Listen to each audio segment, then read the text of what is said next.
Second point that I want to make is about moderating hedonism. Easy for me to say.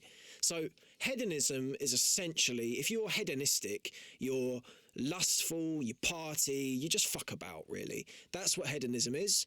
I have noticed that as someone who has spent a long time abstaining from partying, from other degenerate forms of existence, I have noticed that I've come to a point in my existence where I want that more than I would have if I was doing it consistently. And I need to thread the needle a bit carefully here, because this is what I mean when I say moderate hedonism. But I think there's a place for actually incorporating things like going to parties or seeing friends and doing, parties is probably the easiest way for me to put this. I think there's a real place for doing that. And I think when it comes to self-improvement, we assume that we've just got to abstain from all of that entirely. I will speak from experience. Two things that have come from my endeavours here is, one, when you go so long without doing it, you sort of build up an energy within yourself that is now negative, because you're feeling uncomfortable, and you're probably going to binge as well. If you don't do something that is towards your sort of more hedonistic side for a long time, it's reasonably likely that that energy is just going to build and build and build, and it will come out all at once. Like when someone doesn't eat shit food for a long time, and then all of a sudden they have something and they just go right off the boil because they haven't had it for so long. I think moderation is actually in many respects more important than abstinence, because, for instance, let's call a spade a spade. If you're a 20-year-old bloke and you've got certain energies going around in your body, if you abstain for a particularly long time, that's not actually healthy, because it's not the way that your body is anticipating it to be at the moment. But if you follow the self-improvement code by the book entirely, you will not be releasing certain energies that are... I'm trying to dodge the point here, but you know what I'm talking about. You won't be releasing parts of yourself that need to be released. I think self-improvement doesn't actually teach the importance of moderation, because a point I've made recently as well is, if you moderate, you choose to be in control. You're noticing in yourself an ability to go, I know where my boundaries are here, this is something I've got to keep an eye on. If you abstain entirely, in many respects, you're not actually teaching yourself to incorporate things. And I think self-improvement does quite a lot of that. I think it's this idea of sort of, if I just pretend it's not there, I'm not going to have any urges to go on any orange and black sites. You will. And that's fine. You need to learn to moderate these things and also find healthy ways of doing them. For instance, I didn't go out partying for 6 months, probably, maybe even more. And I went out this last weekend and I had a wonderful time. But the reason why I had a wonderful time was I towed the line perfectly between not going too far where you've just done too much. You've drunk too much, you've had too much of a good time, and you're paying for it in the coming days. But enough where you go, right, I've got that out of my system. And I think that's a really important point to remember, is you are a human, and you're also a human in the 21st century, where you've got lusts, you've got wants, you've got desires. That's fine.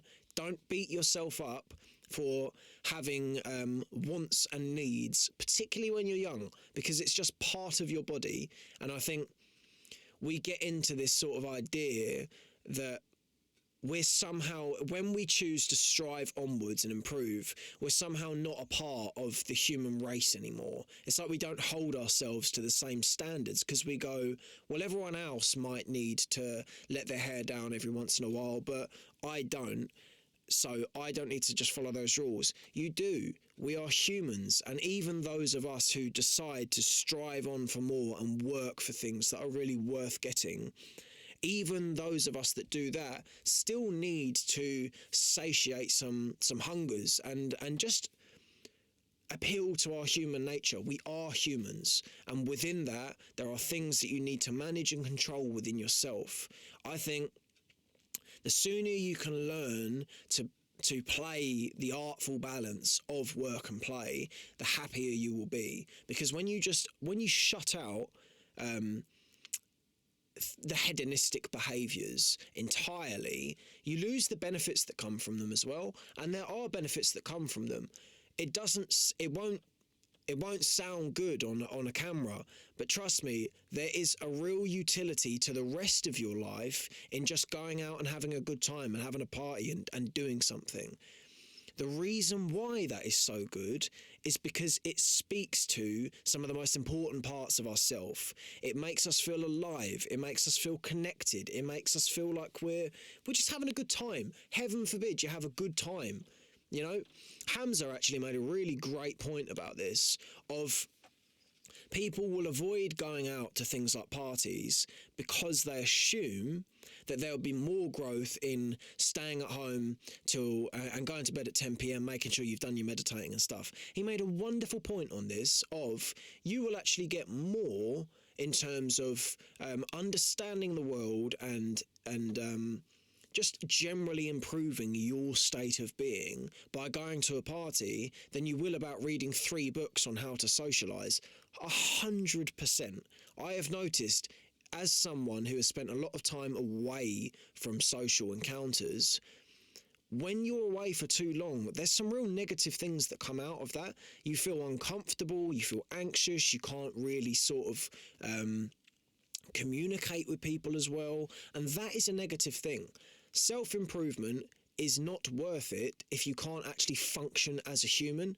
I think we sort of play down the importance of actually integrating into society when it comes to improving, because by the very nature of the game, you've got to sort of withdraw and not spend your time out in clubs every weekend, which you shouldn't do. And in doing that, we sort of take it 7 months further, and now we actually struggle to even sort of hold eye contact with someone, and that's a bad thing. We shouldn't get into the habit of thinking that the longer we're away from the world, the better, because in many respects it's not the case.